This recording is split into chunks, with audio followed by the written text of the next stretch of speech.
TVN 24 news নেটওয়ার্কের নিয়মিত আয়োজন টিভিএন অ্যানালিসিস অনুষ্ঠান থেকে আপনাদের সবাইকে স্বাগত জানাচ্ছি আমি রানা আহমেদ। সুপ্রিয় দর্শক, আপনারা এই মুহূর্তে যারা ঘরে টেলিভিশন সেটের সামনে বসে অনুষ্ঠানটি দেখছেন কিংবা আরেকটু পরে টেলিভিশন সেটের সামনে বসে আপনাদের এই প্রিয় অনুষ্ঠানটি উপভোগ করবেন, কিংবা এই মুহূর্তে যারা ফেসবুক লাইভে ঢুকেছেন অথবা আরেকটু পরে ফেসবুক লাইভে ঢুকবেন, কিংবা আরও পরে সময় সুযোগ মতো যারা ইউটিউবে অনুষ্ঠানটি দেখবেন তাদেরকেও আগাম স্বাগত জানিয়ে রাখি। সুপ্রিয় দর্শক, আজকে আমরা ইমিগ্রেশন নিয়ে কথা বলবো। খুব গুরুত্বপূর্ণ একটি বিষয়। আমরা সবাই জানি বর্তমানে ইমিগ্রেশন ব্যবস্থায় বেশ কঠিন এবং কঠোর অবস্থা বিরাজ করছে। বিশেষ করে আইএসের বিভিন্ন ক্ষেত্রে আমরা দেখছি আইএস তার কার্যক্রম পরিচালনা করছে, মানুষকে ধরে নিচ্ছে, ডিপোর্টেশন করছে, ইত্যাদি ইত্যাদি নানান কিছু আমরা দেখছি। আজকে সেরকম একটি বিষয়, কেউ যদি 10, 15, 20 বছর আমরা এখানে থাকি, কারো যদি সন্তান জন্মগ্রহণ করে থাকে, ডিসেবল থাকে, সেক্ষেত্রে যদি নানান রকম হার্ডশিপ থেকে থাকে, তাহলে সেক্ষেত্রে আমার কি ডিপোর্টেশনটা কি কার্যকরী হবে, নাকি সেখান থেকে আমি বেরিয়ে আসতে পারি? অর্থাৎ ডিপোর্টেশন থেকে গ্রিন কার্ড পাওয়ার আইনি লড়াই কতটা সম্ভব হতে পারে, এটি আজকে আমাদের আলোচনার বিষয়। সুপ্রিয় দর্শক, এই বিষয়টির উপরে যদি আপনাদের কোনো প্রশ্ন থেকে থাকে, সেই প্রশ্নগুলো করবার জন্য আমাদের টেলিভিশন স্ক্রিনে যে টেলিফোন নম্বরটি ভেসে উঠেছে, তারপরও আমি বলে দিচ্ছি 646-307-9828 এই নম্বরে ফোন করতে পারেন, কিংবা যাদের ফোন করতে খুবই অসুবিধা হয় তারা আমাদের ফেসবুকেও প্রশ্ন রাখতে পারেন। আমরা সবগুলো প্রশ্নের উত্তর দেওয়ার চেষ্টা করব। এবং ইত্যকার এই সমস্ত বিষয়ে আলোচনা করবার জন্য আমাদের স্টুডিওর সঙ্গে সংযুক্ত হয়েছেন আমাদের সকলের প্রিয়জন, প্রিয় মানুষ, প্রিয় মুখ, প্রিয় আইন বিশেষজ্ঞ জনাব Mohammad N Majumdar, master of law এবং কমিউনিটি লিডার। জনাব মোহাম্মদ এন মজুমদার, আপনাকে স্বাগত।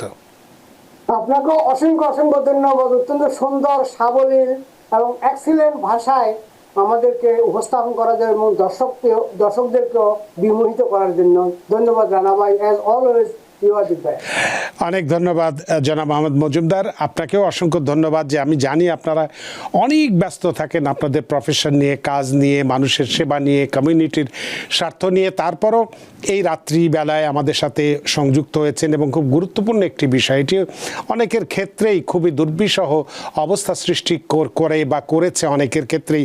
সেই বিষয়টি যদি আপনার আলোচনার মধ্যে দিয়ে কারো জীবনে যদি একটু আলোর মুখ দেখে, সেটাই আমাদের আজকের আলোচনার সার্থকতা হবে।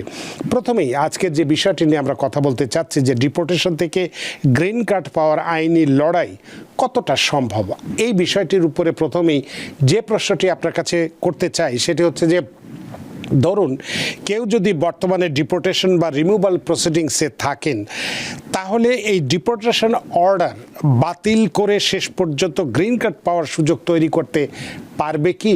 যদি পেরে থাকে তাহলে সেটা কিভাবে হতে পারে?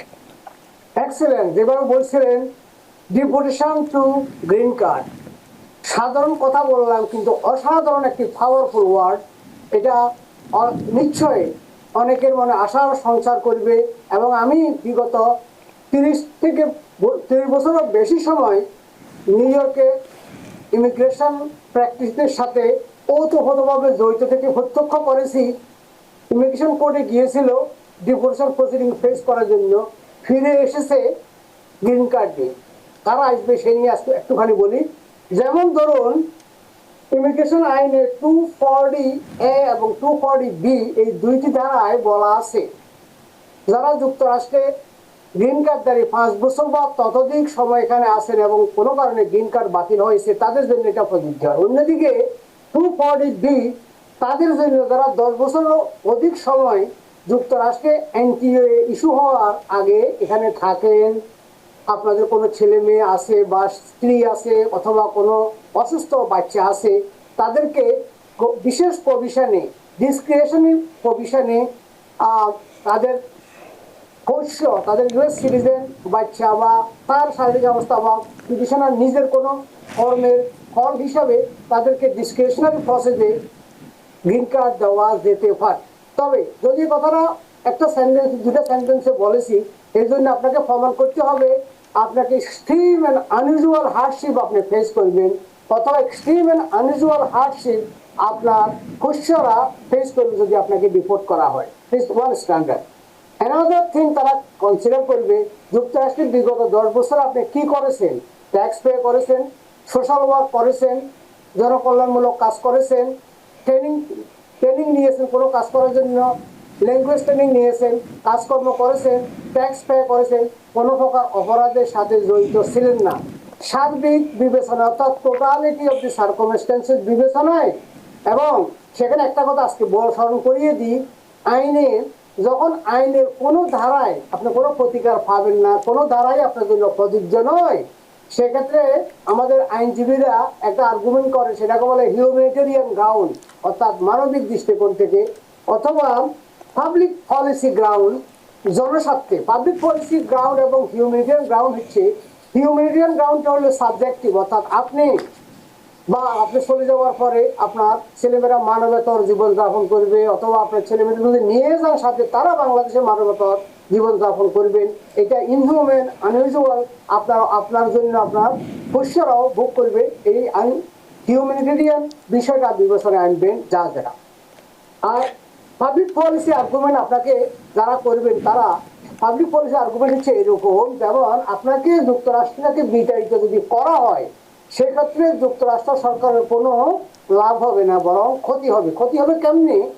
যেমন ধরুন, আমি only bread winner in the family, অর্থাৎ আমি একমাত্র রোজগার করতে সক্ষম একজন ব্যক্তি, আমাকে রিপোর্ট করা হলো, কিন্তু আমার ছেলে সন্তানেরা, দুগ্ধপুষ্ট বাচ্চারা এখানে রয়ে গেল, সেক্ষেত্রে তারা extreme and unusual hardship face করবে। এটা পাবলিক পলিসি, জনস্বার্থে ক্ষতিকর, রাষ্ট্রের জন্য ক্ষতিকর, সমাজ সভ্যতার জন্য ক্ষতিকর। That is called public policy argument. So কথা হচ্ছে, there is a law behind the law. So cancellation of removal work করে যারা রিমুভাল প্রসিডিং এ আসেন, সেক্ষেত্রে আপনাকে যেটা আইনের যেটাকে আমরা বলি due process of law, due process of law, সেখানে state law, federal law, public policy argument করা হবে। এবং সাংবিধানিক কোনো কারণে যদি ইমিগ্রেশন জাজ তাদের ব্রডব্যান্ড ডিসক্রিয়েশন বা এখতিয়ার বা ক্ষমতা রয়েছে, সে যদি মনে করে যে এই লোকটা দীর্ঘদিন ছিল, এরা বাংলাদেশে ফেরত দিলে যুক্তরাষ্ট্রের কোনো লাভ হবে না, বরং তার পরিবারের জন্য ক্ষতি হবে, রাষ্ট্রের জন্য ক্ষতিকর প্রভাব বিস্তার করবে, সেই ক্ষেত্রে তাকে গ্রিন কার্ড দিতে পারে। এবং বিগত সরকার সমূহের সময় প্রচুর লোক এভাবে 10 ইয়ার গ্রিন কার্ড বলা হয় থাকে, 10 ইয়ার রেসিডেন্সি গ্রিন কার্ড প্রচুর লোক পেয়েছে, এবং তারা বর্তমানে সিটিজেন।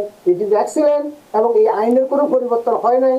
যাদের এ ধরনের পরিস্থিতি আছে, তারা তাদের স্ব লয়ারের সাথে প্র্যাকটিক্যালি বিবেচনা করবে এগুলো আসে কিনা। এবং ইন দি ব্রড দৃষ্টিকোণ থেকে একটা কথা বলবো, যারাই কোনো ক্রিমিনাল কেস ফেস করতেছেন, ইমিগ্রেশন ডিপোর্টেশন ফেস করতেছেন, গ্রিন কার্ড অ্যাপ্লিকেশন এখানে দিচ্ছেন, কনসুলার ফসলে যাচ্ছেন, তাদেরকে always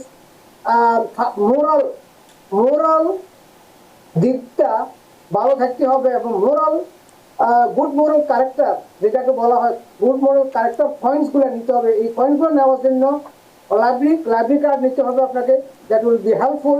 job training will be helpful.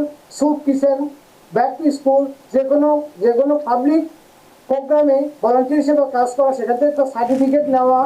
এবং ভেরি ভেরি ইম্পর্টেন্ট, যেমন বিগত 15 বছর আছেন, 15 বছরের ট্যাক্স রিটার্ন যদি আপনার থাকে, কোথায় কোথায় কাজ করেছেন, বিভিন্ন মসজিদ, চার্চ, সেনাগাল, সে সমস্ত প্রতিষ্ঠান থেকে আপনার সার্টিফিকেট যদি নিতে থাকেন, এগুলা সিএসএ এবং লুলাকের সময়, 86 ফার্মের কাজের সময় এই ধরনের কাজগুলা অনেক ইম্পর্টেন্ট হিসাবে কাজ করেছে। এবং আরেকটা মোস্ট ইম্পর্টেন্ট, আপনি যদি বলেন যে 15 বছর এখানে আসেন, ওই কয় তারিখে ঢুকছেন, কোন বাসে ঢুকছিলেন বা কোন ট্রাকে ঢুকছিলেন। আপনার কাছে এই প্রশ্নটি আলাদাভাবে আমি করতে চাইবো। তার আগে যেটি বলতে চাই যে আপনি একটু আগে হার্ডশিপের কথা বলেছেন, তো এই যে হার্ডশিপ, যে এই বিষয়টা সম্পর্কে একটু অ্যানালাইসিস আপনার কাছে চাইবো। যে ধরুন যে ইউএস সিটিজেন, কারো ইউএস সিটিজেন যে সন্তানটি অটিজম স্পেকট্রামে আছে তার শিশুটি, এবং যদি বাবা মাকে ডিপোর্ট করা হয়, তাহলে সেই শিশুটি থেরাপি, মেডিকেল কেয়ার, এডুকেশন এবং দৈনন্দিন পরিচর্যা মারাত্মকভাবে ব্যাহত হতে পারে। তো এই যে বিষয়টি বললেন, এই ধরনের পরিস্থিতিতে ক্যান্সেলেশন অফ রিমুভাল, এই যে হার্ডশিপ অ্যানালাইসিস কতটা গুরুত্বপূর্ণ হতে পারে, এবং এই বিষয়টি যদি আপনার কাছে আরেকটু জানতে চাই যে আমেরিকায় জন্মগ্রহণকারী ইউএস সিটিজেন যদি চাইল্ড থাকে, যেটা আপনি একটু আগে বললেন, তাহলে শুধু কি সন্তানটি আমেরিকান সিটিজেন এটাই কি যথেষ্ট, নাকি সন্তানকে exceptional and extremely unusual hardship এইটা প্রমাণ করতে হবে, এবং সেটা আদালতের মাধ্যমে? তো এই প্রমাণটা আদালতের মাধ্যমে কিভাবে করা যাবে? দুটো প্রশ্ন আপনাকে একসাথে করেছি। ভেরি ইম্পর্টেন্ট ভাইটাল কোশ্চেন করেছেন। আমরা কোশ্চেন হচ্ছে ছেলেটা সুস্থ হলে কি এটা হার্ডশিপ কিনা, আর অসুস্থ হলে তো হার্ডশিপ বটেই। আমি বলবো ইন জেনারেল রুল উভয় ক্ষেত্রেই হার্ডশিপ। যখন ধরুন একটা ছেলে সুস্থ স্কুলে যায়, বা যদি আপনি প্রমাণ করেন যে এই ছেলে স্কুলে যাওয়ার সময় আব্বাকে কিস দিয়ে যায়, মাকে কিস দিয়ে যায়, মা বাবা স্কুল থেকে পিক আপ করে, তাকে গোসল করায়, তাকে খাওয়ায়, রাত্রে আসলে বাচ্চা বাবা বা মা ঘরে না আসা পর্যন্ত ঘুমায় না, এই যে ফ্যামিলি অ্যাটাচ, এই অ্যাটাচ গুলো প্রমাণ করার জন্য দুইজনের এফিডেভিটে যথেষ্ট, এবং সেক্ষেত্রে কোনো সাইকোলজিক্যাল ইভ্যালুয়েশন দিলে সেটাও হার্ডশিপ। এইটা হার্ডশিপ এই জন্য কারণ যদি এই মাকে বা পিতাকে বাংলাদেশে ফেরত পাঠানো হবে, অন্য কাজকে ফেরত করা হয়, কে তাকে ঘুম পাড়াবে, কে তাকে হোমওয়ার্ক করাবে, কে তাকে খাওয়াবে, কে তাকে ওষুধ খাওয়াবে, কে তাকে স্কুলে নিবে এবং পিক আপ করবে, দিস আর অল হার্ডশিপ। অন্যদিকে যে অটিজম বাচ্চা আছে সেটা তো 2000% হার্ডশিপ। এবং এক্ষেত্রে আমি স্মরণ করিয়ে দিতে চাই 10-year rule with the autism child, almost 99% case approved during the Biden administration and the administration before. But আমি বিশ্বাস করি মানবতা এখনো ভুলন্টিত হয় নাই, যারা এখনো এগুলো কনসিডার করবে। But you have to have a proper documentation, psychological evaluation, medical report, আপনার বাচ্চার সাথে আপনার কতটুকু অ্যাটাচ। কারণ গভর্নমেন্ট অ্যাটর্নি আর্গুমেন্ট করবে যে listen, you are not a doctor, therapist, SES, administration for children service, তারা বাচ্চাকে টেক কেয়ার করবে, we still deport you. So government আর্গুমেন্টকে ওভার সাবসিড করতে হলে, সুপারসিড করতে হলে আপনাকে বিভিন্ন medical report, psychological report, affidavit, নাইবারের এফিডেভিট, বিভিন্ন রকমের community support letter, very very important. যুক্তরাষ্ট্রের ইমিগ্রেশন আইন যতটুকু ইম্পর্টেন্ট, সেই ক্ষেত্রে এতটুকু ইম্পর্টেন্ট রেফারেন্স লেটার, কমিউনিটি লিডারদের লেটার, রিলিজিয়াস লিডারদের লেটার, ফ্রেন্ড সার্কেল, ওনাদের কলিগ, নাইবারদের সাপোর্ট অনেক সময় অনেক ভালো কাজ দেয়, depending on the type of immigration জাজ। তো এক্ষেত্রে আপনাকে একটু এটার সাথে সম্পৃক্ত আরেকটি প্রশ্ন একটু করতে চাই। সেটি যে ধরুন যে আমরা বললাম যে যদি কারো সন্তান থেকে থাকে, এখানে জন্মগ্রহণ করে থাকে, বা যদি সন্তানটি যদি কোনোভাবে ডিসেবল হয়ে থাকে, সেক্ষেত্রে যে কথাগুলো বললেন এটা ঠিক আছে। কিন্তু ধরুন কারো সন্তান নেই, একেবারে সন্তান নেই, কিন্তু তিনি ফস্টার বা অ্যাডপ্টেড চাইল্ডের প্রাইমারি কেয়ার গিভার হিসেবে কাজ করেন, তাকে যদি কোনো কারণে ডিপোর্ট করা হয়, ধরুন যে তাকে যদি বাংলাদেশে কেউ হয়ে থাকে, তাকে বাংলাদেশে যদি পাঠিয়ে দেওয়া হয়, সেক্ষেত্রে এই শিশুটির দেখভাল করার মতো কেউ যদি না থাকে, তাহলে এই বাস্তব পরিস্থিতি কিভাবে ইমিগ্রেশন জাজের সামনে আপনি বা আমরা কিভাবে তাকে উপস্থাপন করতে পারি? Excellent question. Adopted child considered to be the own child under the immigration law. যদি আপনি দত্তক পুত্র বা দত্তক মেয়ে যদি আপনার থাকে, সেটাকে আইনের দৃষ্টিতে অ্যাকনলেজ করে, সেটা তার জন্য সেম রুল অ্যাপ্লিকেবল যদি নিজস্ব সন্তান হয়ে থাকে। And in this case even better, কারণ এই লোকটা অত্যন্ত দয়ালু, জনগী মানুষ, অন্যের সন্তানকে সে লালন পালনের লিগাল রেসপন্সিবিলিটি নিয়েছে। সুতরাং যে এক্সেলেন্ট কোশ্চেন নিয়েছেন, তারা যদি এই ধরনের থাকে, ইভেন কি যেমন বলা যায় আমি দত্তকও নিই নেই, আমার নিজস্ব সন্তানও নাই, কিন্তু আরেকজনের বাচ্চাকে আমি as if my own child পালন করি, যদি নেক্সাস বা কানেকশন দেখাতে পারেন, that can work also. Yes.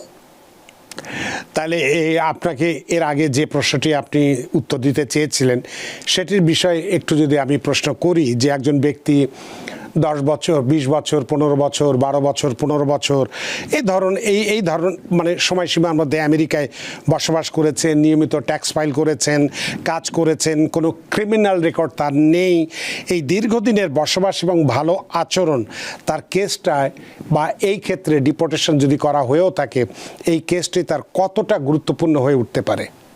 Sure sir, সেখানে আমি বলতে চাচ্ছিলাম এটা, অনেকে বলবেন যে আপনার 10 ইয়ার আছে। Okay, so first question, when did you enter? তো এটা নিশ্চয় হয়তো অনেকে বাসে করে কেউ আপনাকে নামাই দিচ্ছে, বর্ডারে আপনি হাঁটি চলে এসেছেন, কোনো প্রমাণ নাই।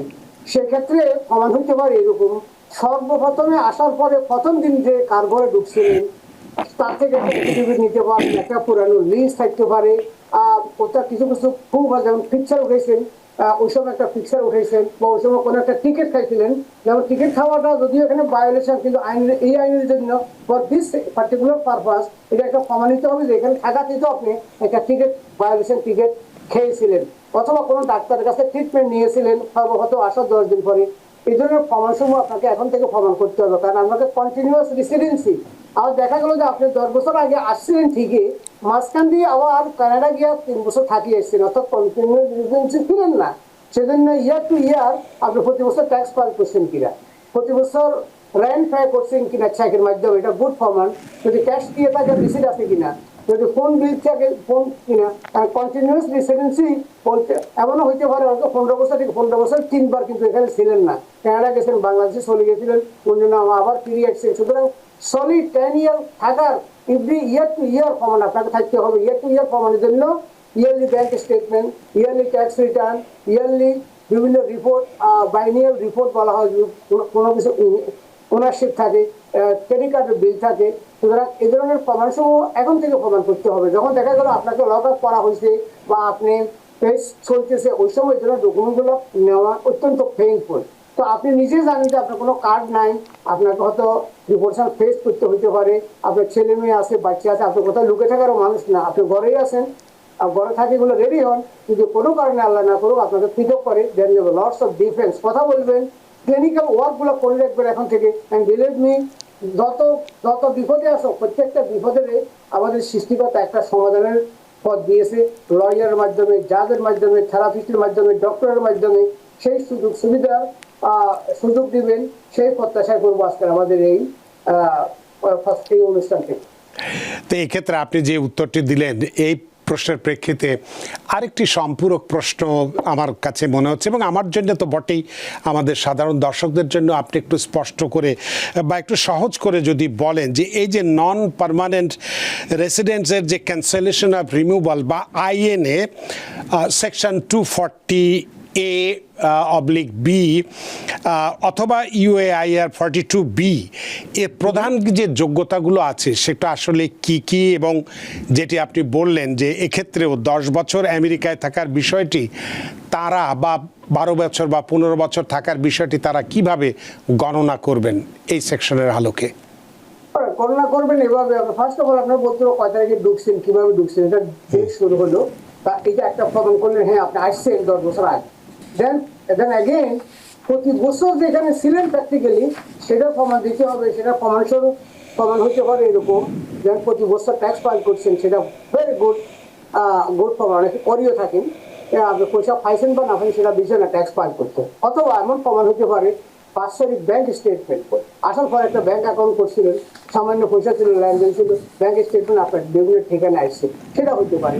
পুরানো লিজ, কোনো লিস্টগুলো ছিল, যে সমস্ত লিস্টগুলো নোটারি করা আছে প্রমাণ করার মতো, যে 10 বছর আগে নোটারি করা লিজ, পুরানো লিজ আপনার ল্যান্ডলর্ড দিয়েছে, ল্যান্ডলর্ড লেটার দিয়েছে, অথবা যে মসজিদে কোনো একটা প্রতিষ্ঠানে মেম্বারশিপ ছিলেন, সেই সমস্ত মেম্বারশিপগুলো আর্কাইভ থেকে তারা প্রমাণ করবে যে ইয়ারলি মেম্বারশিপ, প্রতি বছর মেম্বারশিপ ছিল, প্রতি বছর 20 টাকা করে এসে দিছে, এদের একটা প্রমাণ থাকবে। ফ্রেন্ডস, রিলেটিভ, ডক্টর, বা আপনার ডাক্তার ছিল, ওই ডাক্তার কাছে বিগত 11 বছর যান আপনি, ওই ডাক্তার প্রিন্ট আউট দিতে পারবে যে কখন কখন ভিজিট হয়েছে, বছর 3 বার 4 বার 5 বার 1 বার 2 বার ভিজিট ছিল। এইভাবে আপনাকে প্রমাণ করতে হবে, ক্রনোলজিক্যালি সব ডকুমেন্ট দিতে হবে যে আপনি এখানে ছিলেন, আপনি কোনো ক্রাইম করেন নাই, আপনি সমাজ সভ্যতার জন্য কন্ট্রিবিউশন করেছেন, কন্ট্রিবিউশন বলতে বলে দান খরচ করেছেন, অথবা দান খরচ করার মতো সামর্থ্য না থাকলে আপনি ভলান্টিয়ার কাজ করেছেন, এইগুলো অ্যাফার্মেটিভলি প্রমাণ করতে হবে। আপনি এমন একটা ব্যক্তি, এমন একটা লোক যেটা যুক্তরাষ্ট্রের জন্য অত্যন্ত উপকারী মানুষ, এবং আপনার ফ্যামিলির জন্য তো বটেই, এবং মোস্ট ইম্পর্টেন্টলি আপনি কোনো হিংসাত্মক কোনো ডিট্রিমেন্টাল এফেক্ট পরে যুক্তরাষ্ট্রের সমাজ সভ্যতা, ইকোনমিক বা সমাজের কোনো ক্ষতিকর কোনো কাজ করেন নাই, কোনো পলিটিক্যাল ইনভলভমেন্ট ছিল না, যুক্তরাষ্ট্র বিরোধী কোনো তৎপরতায় ছিলেন না। দেন টোটালিটি অফ দ্য সার্কামস্ট্যান্সে যদি আপনার আইনজীবী এবং আপনি জাজকে বুঝাতে সক্ষম হন যে this is a harmless person, a good person, A positive person, and a very loving and caring father, loving and caring mother, loving and caring son or father, তাকে যুক্তরাষ্ট্র গ্রিন কার্ড দেওয়া, যুক্তরাষ্ট্রের সাথে রাখা ভেরি ভেরি ইম্পর্টেন্ট। সেই মর্মে তাকে green card দিতেই পারে। এবং এগেইন এইভাবে প্রচুর লোক, আর যদি এই মুহূর্তে আমার কাছে নাম্বার নাই, অ্যাসাইলাম অ্যাপ্লিক্যান্ট, অ্যাসাইলাম কি পরিমাণ লোক অ্যাসাইলাম পেয়েছে, আমি মনে করি তার চেয়ে কম নয়, বড় সমানের লোক ক্যান্সেলেশন অফ রিমুভালের মাধ্যমে গ্রিন কার্ড পেয়েছে। এবং একসময় ছিল, আপনি বলি, একসময় ছিল আমরা ইচ্ছাকৃতভাবে লোকজনকে রিমুভাল প্রসিডিং এ ফেলে দিতাম, কারণ cancellation of removal only for those who are facing the removal or deportation, যারা ডিপোর্টেশন ফেস করতেছেন তাদের জন্য ক্যান্সেলেশন অফ রিমুভাল প্রযোজ্য। সুতরাং আপনি যদি রিমুভাল প্রসিডিং এ নাই থাকেন তাহলে পাবেন কিভাবে? সেজন্য আমরা কি করতাম যে যাদের অটিজম বাচ্চা আছে 10 বছর পর্যন্ত এখানে নাই, তাকে শুধু প্রসিডিং এ ফেলানোর উদ্দেশ্যে একটা form fill up, same form I-589, আর শুধু 3 সাইড লাইন লেখা হইতে যে I strongly believe I should see a immigration judge to express my grievance. আমার দুঃখ বেদনা প্রকাশ করার জন্য একমাত্র পথ হচ্ছে ইমিগ্রেশন জাজ। বাংলাদেশে শুনেন না, অনেকে নিম্ন আদালতে কোনো কিছু শুনে না, সে ডাইরেক্ট হাইকোর্টে গিয়ে যাবেন। এই বিষয়টা এরকমের কল্পনা করতে পারেন। যেমন বাইডেন প্রশাসন বা তার ক্লাইন্টেন প্রশাসনের সময় আমরা বলে যে ভাই আমাকে ডিভোর্শনে ফালান, ডিভোর্শনে পড়লে তো আমি নাকি গ্রিন কার্ড, আমি বললাম যে আমাকে ডিভোর্সে ফালাইতে হলে আমি তো ডিভোর্শনে নাই, সে বলে আমার ক্যান্সেলেশন দেন। ক্যান্সেলেশন তো শুধুমাত্র ডিভোর্শন যারা আছে তাদের জন্য, আপনি ডিভোর্টেবল না। তো এই কথাটা আজকে বলছি স্মরণ করিয়ে দেওয়ার জন্য, অনেকে জানেন না, কারণ এগুলো আমরা লক্ষবার টেলিফোনে টেলিভিশনে বলতেছি, হাজারোবার নিউজ পেপার আর্টিকেলে আমি দিয়েছি আমার বিগত জীবনে ঠিকানায়, একটা 25 বছর আর্টিকেল লিখছে বলেছি। নিশ্চয়ই অনেকে জিজ্ঞাসা করলে অনেকে শুনে নাই এগুলো, তার অনেক ইভেন অনেক লয়ার ওই প্র্যাকটিসের সাথে খুব বেশি ইনভলভ না, কারণ ডিপলি যারা ট্রায়াল প্র্যাকটিস করেন তারা খোঁজে, তারা আইন খোঁজে যে এই চরম দুর্দিনে কোন আইন আমার মক্কেলকে প্রতিকার দিতে পারে। অতটুকু রিসার্চ করার মতো ধৈর্য, সাহস, দক্ষতা সম্পন্ন লোকে খুবই অভাব। এখানে বেশিরভাগ লোকে আমরা থাকি very quickly make some money and run away. ওইরকম যারা করে না, এরকম আমরা fine classic law firm, they dig into the law and get to remedy for the crime. এক্ষেত্রে আবারও একটি সম্পূরক প্রশ্ন আপনাকে আমি করতে চাই, যে অনেকেই মনে করেন বা অনেকেই ভাবেন, অনেকেই বলেও থাকেন যে আমি তো গত 20 বছর ধরে আমেরিকায় আছি, ট্যাক্স দিয়েছি, বাড়ি কিনেছি, সন্তান বড় করেছি, ডিগ্রি নিয়েছি, ডিপ্লোমা করেছি, প্রফেশনাল ট্রেনিং নিয়েছি, ভলেন্টিয়ার হিসেবে কাজ করেছি, tax records, education, employment, community service, property, equity এবং ফ্যামিলি টাইজ, এসব পজিটিভ ইকুইটিস ইত্যাদি আমার ঝুলিতে আছে।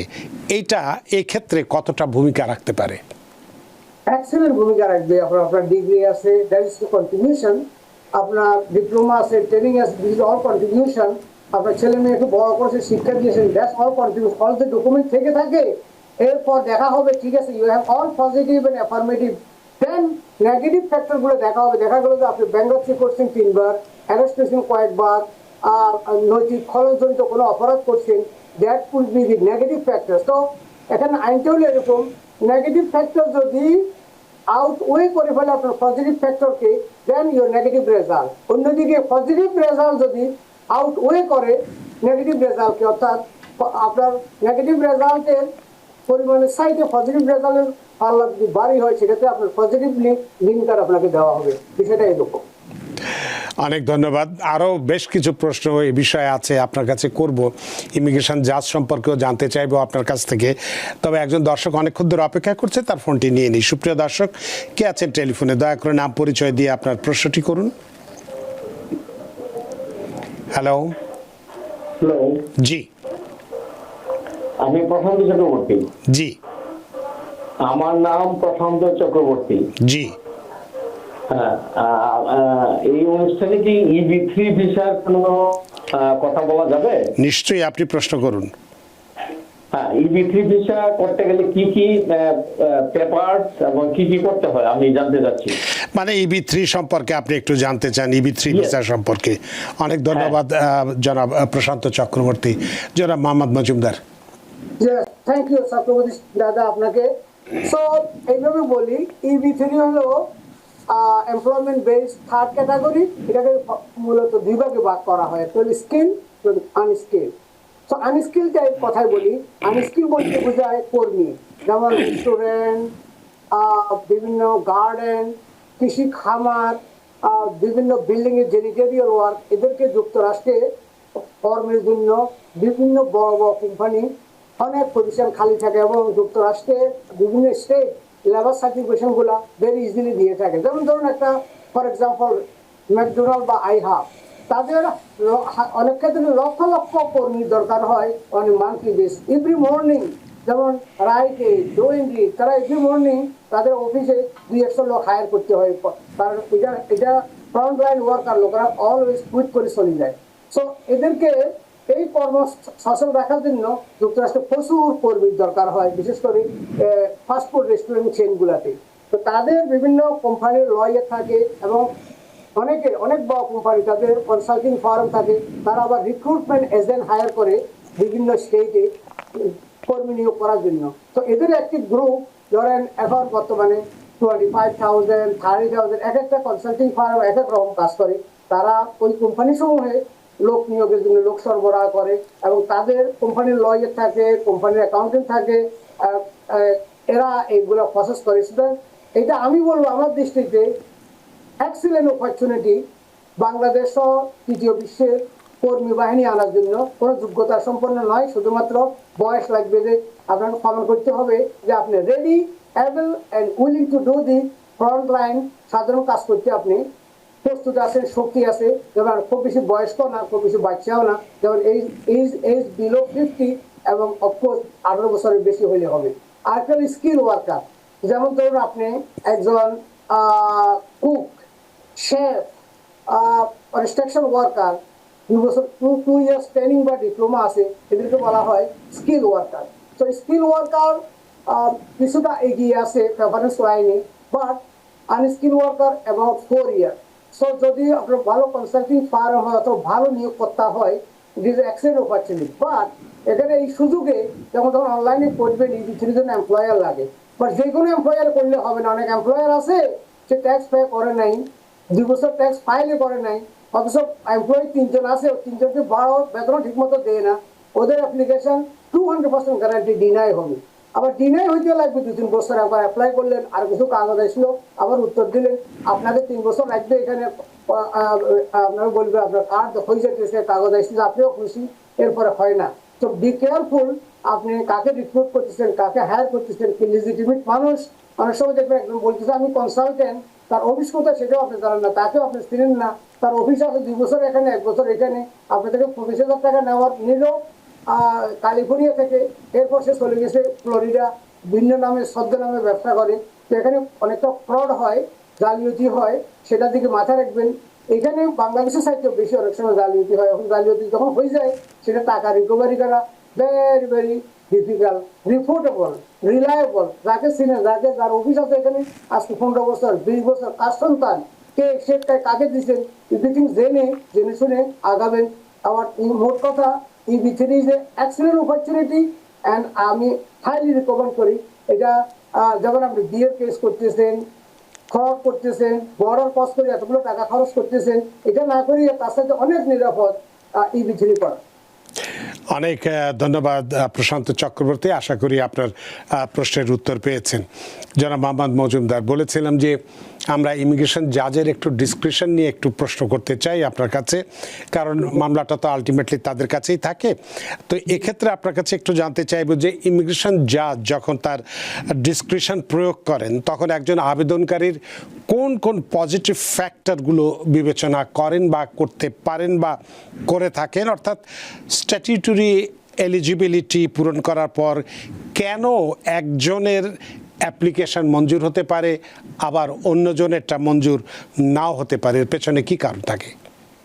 সেটা আপনাকে আবার আমি বলি, এটা ইতিপূর্বে কয়েকবারে বলছি।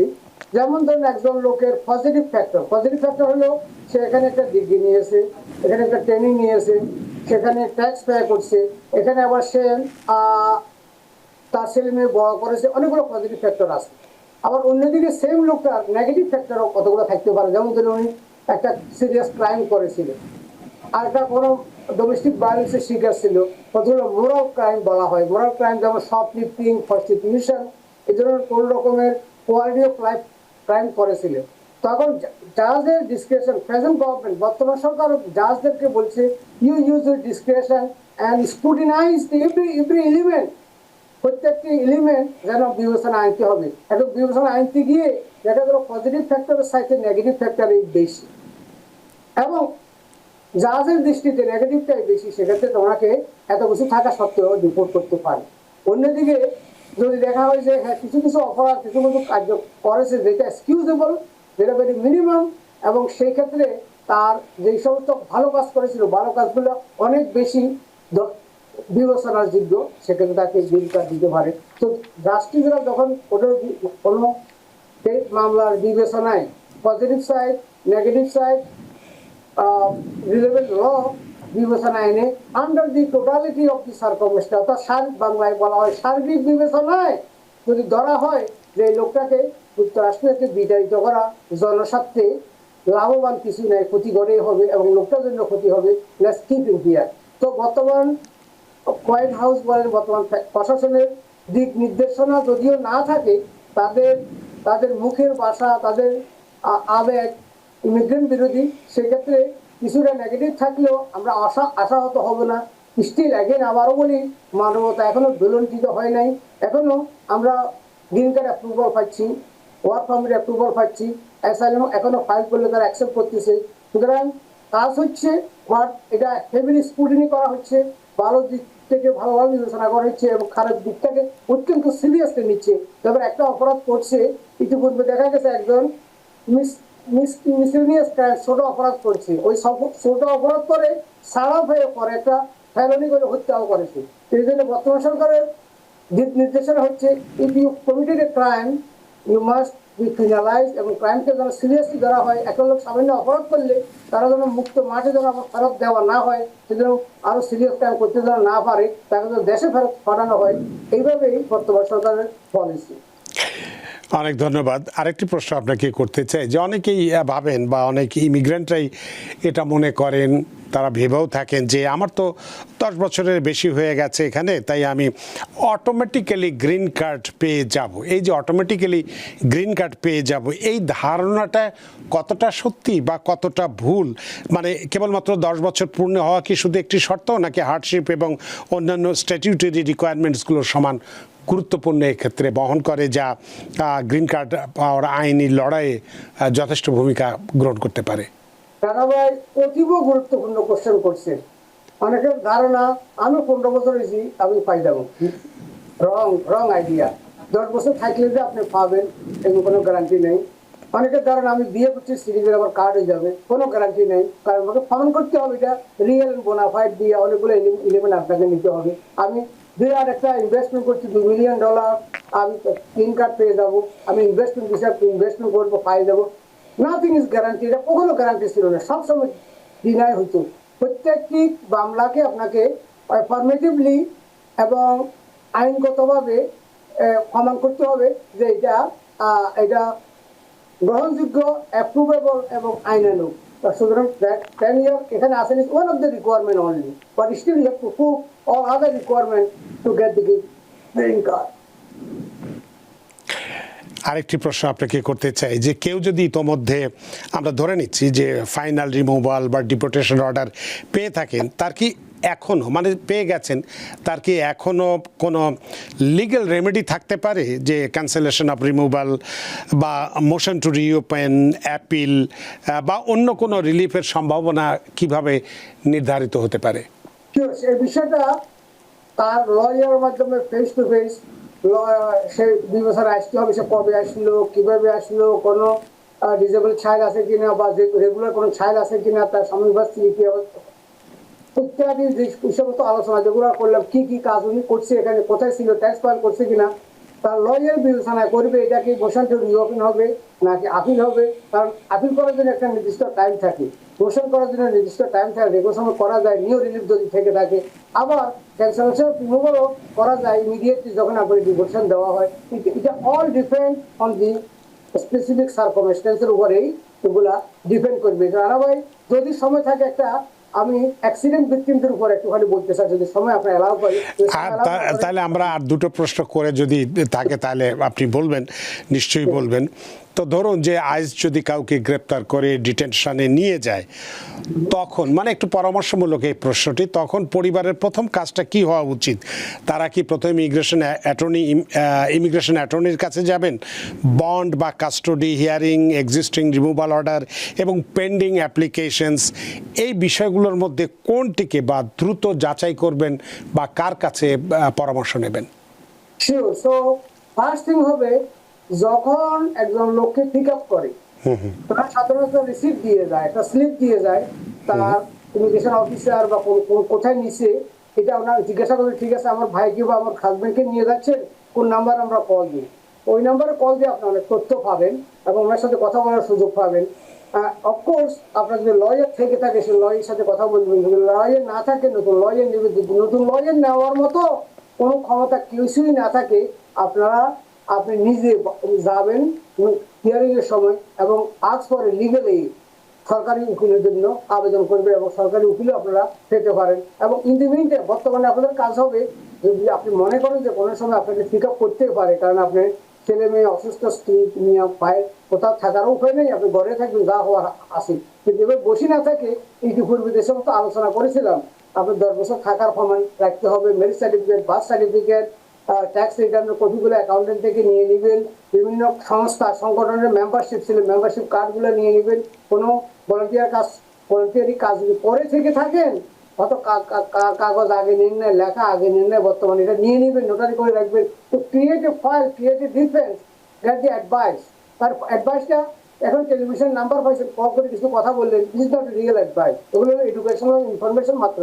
রিয়েল অ্যাডভাইস হবে আপনার পছন্দের লয়ারের সাথে ক্লোজ ধরে কথা বলবেন, সেখানে যে কোনো কথা আলোচনা করতে পারবেন। এখানকার আইন হলো উইথহোল্ড ইউর ইনফরমেশন, যত কথাই বলবেন সে লয়ার সে তার মাথায় রাখবে, যেটা আপনার জন্য ক্ষতিকর সেটা সে আদালতে তুলে ধরবে না, এটা এখানকার আইন। সুতরাং কনফিডেন্সিয়াল সব কথা আপনার লয়ারের সাথে আপনি কথা বলতে হবে এবং প্রস্তুত হতে হবে। একটা লোক যখন ডেথ পেনাল্টি দিয়ে দেয় তখন তারা প্রস্তুত হয় কিভাবে মরবে। সুতরাং প্রত্যেকটা জিনিসের প্রস্তুতি আছে, ডিপোর্টেশনের জন্য যারা ফেস করবেন, কিভাবে ক্যান্সেল হতে পারে, কোন রিমেডি আপনার জন্য প্রযোজ্য, সেটা এখন থেকে করা ভেরি ভেরি ইম্পর্টেন্ট। তারপরেও আপনি যদিও অনেক কথাই বললেন, এই প্রশ্নটি আপনাকে আমি করতে চেয়েছিলাম, তারপরেও আরেকটু সতর্কতার জন্য আপনার কাছে একটু জানতে চাইবো, যারা আজকের এই অনুষ্ঠান দেখছেন বা মনে করছেন যে আমার বিরুদ্ধে এই ডিপোর্টেশন কেস আছে, কিন্তু আমার আমেরিকান চাইল্ড আছে, আমি 15-20 বছর ধরে এখানে ট্যাক্স ফাইল করছি বা ট্যাক্স দিচ্ছি, কমিউনিটিতে কাজ করছি, আমার সন্তান বা পরিবারের বিশেষ মেডিকেল নিডসও আছে যেটা আমরা বলেছি, তারা কিভাবে এই নিজের কেসটাকে শক্তিশালী মানে শক্তি এবং দুর্বলতা বুঝবেন, নিজের কেসটা যে কোন জায়গায় আমার কেসটা শক্ত আছে বা কোন জায়গায় দুর্বল আছে, এটা কিভাবে বুঝবেন? এবং আইসের যে পদক্ষেপটা তারা নেবে সেটার অপেক্ষা না করে একজন কোয়ালিফাইড ইমিগ্রেশন অ্যাটর্নির সাথে কি কি ডকুমেন্টস নিয়ে, এইটি হচ্ছে প্রশ্ন, কি কি ডকুমেন্টস নিয়ে তারা আলাপ করবেন? ডকুমেন্টের মধ্যে আপনি সংগ্রহ করতে হবে আপনি যে 10 ইয়ার অর মোর বা কত বছর ছিলেন এটার প্রমাণ থাকতে হবে। প্রমাণ হিসেবে আপনি গত বছর ছিলেন যে ট্যাক্স রিটার্ন কপিটা রাখতে পারেন, ডিসেবল চাইল্ড যদি থেকে থাকে তার মেডিকেল রেকর্ড দিতে পারেন, তার ডাক্তারের অনেকগুলো প্রিন্ট আউট দিয়ে থাকে, ক্লায়েন্ট হিস্ট্রি, মেডিকেল হিস্ট্রি সেটা রাখতে পারেন। আপনি কোথায় কোথায় ছিলেন, কোথায় র্যান্ট পে করছেন, ব্যাংক স্টেটমেন্ট রাখতে পারেন, মর্গেজ স্টেটমেন্ট, এই দেশের সাথে আপনার সামাজিক অর্থনৈতিক যে টাইজ আছে সেটা প্রমাণ করবেন, আপনার ছেলেমেয়েরা যে অসুস্থ আছে সেটার প্রমাণ করবেন, ট্যাক্সের প্রমাণ রাখবেন। এগুলা আপনার লয়ার কাছে যখন দেখা করবেন, কনফিডেন্সিয়াল আলোচনা করবেন, তারা চেকলিস্ট দিবে আপনাকে এবং তারাই আপনাকে হেল্প করবে কিভাবে এই সমস্ত তথ্যগুলা, এই সমস্ত ডকুমেন্টগুলা প্রত্যেকে কালেক্ট করা যায়, সেগুলো তারা হেল্প করবে। লট অফ ওয়ে আপনি ডিপোর্টেশন ঠেকাতে পারেন বা ডিপোর্টেশন প্রিভেন্ট করতে পারেন, মোটামুটি প্রস্তুত হতে পারেন। এবং সেটার জন্য অ্যাগেন আপনার উচিত হবে আপনার প্রফেশনালের সাথে কথা বলা। অনেক ধন্যবাদ জনাব মোহাম্মদ এন মজুমদার। বিষয়টির উপরে আমরা যে ডিপোর্টেশন থেকে গ্রিন কার্ড পাওয়ার আইনি লড়াই কতটা সম্ভব এই বিষয়টি সম্পর্কে বিস্তারিত কথা বলেছি। আপনি একটু অ্যাক্সিডেন্ট সম্পর্কে বলতে চেয়েছিলেন, যদি 1 থেকে 1.5 মিনিটের মধ্যে বলেন। শিওর, কথাটা বলছি এই জন্য, যেমন ধরুন অনেকে আছেন, যেমন আপনি অ্যাক্সিডেন্ট কেস করিয়ে আসেন 3 বছর 5 বছর লাগে, এরপর ইন্টারমিডিয়েটে আপনি ডিপোর্ট হয়ে গেলেন, সেই ক্ষেত্রে আপনি পাওয়ার অফ অ্যাটর্নি বা কোনো ব্যবস্থা করে যাবেন এই কেসটা কিভাবে চলে, it's very very important. Number 2, অনেকের বাড়িঘর আছে, টাকা পয়সা আছে, ব্যাংক আছে, আপনি এখন পাওয়ার অ্যাটর্নিও কাউকে দিয়ে যান নাই, উইলও করে যান নাই, আপনিও ডিপোর্ট হয়ে গেলেন, এরকম প্রবলেম হতে পারে। এই বিষয়ে আপনি সংশ্লিষ্ট লয়ের সাথে কথা বলে নেবেন। মোস্ট ইম্পর্টেন্টলি, যারা অনেকে দেখেন আপনি ডিপোর্টেড, আপনার কাজ নাই, আপনি হঠাৎ এখন কোথাও যাইতেছেন, অ্যাক্সিডেন্ট হয়ে গেলেন, যখন অ্যাক্সিডেন্ট কেস করবেন সেক্ষেত্রে কিন্তু আপনাকে স্টেট কোর্ট কখনো জিজ্ঞাসা করবে আপনি কি লিগাল কি ইলিগাল, আপনি ডিপোর্টেড কি নন ডিপোর্টেড, ডিপোর্টেশন আছে কি নাই, এটা কেউ জিজ্ঞাসা করবে না। এবং এখানে যদি আপনার পা ভেঙে থাকে, মাথা ভেঙে থাকে, আমার এই পরিবারের বিগত অনেক বছরে সোনাইমুড়ির মানুষ এখানে অ্যাক্সিডেন্ট হয়েছে, ডিপোর্ট হয়েছে, ডিপোর্টেশন এখানে কেসের টাকা তার দেশে পাঠানো হয়েছে। সুতরাং এই অপরচুনিটিটা, অর্থাৎ এই বিষয়টা উন্মুক্ত আছে। যদি কোনো কারণে একটা ডিপোর্টেবল এলিয়েন বা ডিপোর্ট হওয়া মানুষও যদি আপনি অ্যাক্সিডেন্ট হয়ে থাকে, ভয় করবেন না, আপনি আইনি সহায়তা পাবেন ফ্রি, এবং অ্যাক্সিডেন্ট টর্ট লয়ের আওতায় অনেক ক্ষতিপূরণ পেতে পারেন। সেই ক্ষতিপূরণ পাওয়ার ক্ষেত্রে আপনার লিগ্যাল স্ট্যাটাস কি সেটা কেউ জিজ্ঞাসা করবেন না। এই মেসেজটুকু দেওয়ার জন্য রানাভাই পারমিশন চেয়েছিলাম। আশা করি জনগণের কল্যাণমূলক এই মেসেজটা। অনেক ধন্যবাদ জনাব মোহাম্মদ এন মজুমদার। আমাদের হাতেও সময় নেই, সময়ের দৈর্ঘ্যে বাধা, সময় সীমানা টপকানো কঠিনতে অনুষ্ঠানটা শেষ করতে হচ্ছে। আপনাকেও অসংখ্য ধন্যবাদ যে আপনার সব রকম ব্যস্ততা উপেক্ষা করে আমাদের স্টুডিওর সঙ্গে সংযুক্ত হয়েছেন, এবং খুব গুরুত্বপূর্ণ একটি বিষয়, এটি এখন একেবারে চর্চিত একটি বিষয় এবং প্র্যাগমেটিক খুব একটা ঘটনা এখন চলছে, যে ডিপোর্টেশন থেকে গ্রিন কার্ড পাওয়ার আইনি লড়াই এটা কতটা সম্ভব, তো সম্ভব কি অসম্ভব সেটা আপনি আপনার আলোচনার মধ্যে দিয়ে পরিষ্কারভাবে বুঝিয়ে দিয়েছেন যে এটাও এক্ষেত্রেও সম্ভব আছে। তো আপনার এই চমৎকার আলোচনার মধ্যে দিয়ে আমরা সত্যি ঋদ্ধ এবং প্রাণিত। আপনাকে অসংখ্য ধন্যবাদ, দর্শকদের অসংখ্য ধন্যবাদ আমার সাথে থাকার জন্য। শেয়ার করবেন, ইট ভেরি ভেরি ইম্পর্টেন্ট আলোচনা, এবং তার জন্য যারা আজকে কষ্টে আছেন তাদের সাথে থাকতে পেরে আমি আনন্দিত, গর্বিত। টিভিএন 24কে অসংখ্য অসংখ্য ধন্যবাদ জনগণের পাশে থাকার জন্য। আপনাকে আবারও ধন্যবাদ। সুপ্রিয় দর্শক, এতক্ষণ আমরা গ্রিন কার্ড থেকে ডিপোর্টেশন থেকে গ্রিন কার্ড পাওয়ার আইনি লড়াই কতটা সম্ভব এ ব্যাপারে বিস্তারিত কথা বলেছি। আশা করি আজকের আলোচনা আপনাদের যথেষ্ট ভালো লেগেছে। সুপ্রিয় দর্শক, যে যেখানেই থাকুন, ভালো থাকুন, সুস্থ থাকুন, নিরাপদে থাকুন, থাকুন টিভিএন 24 নিউজ নেটওয়ার্কের সাথেই। শুভরাত্রি। টিভিএন 24 টেলিভিশন দেখতে আজই কল করুন 7187776556। লগ ইন করুন www.totalcablebd.com।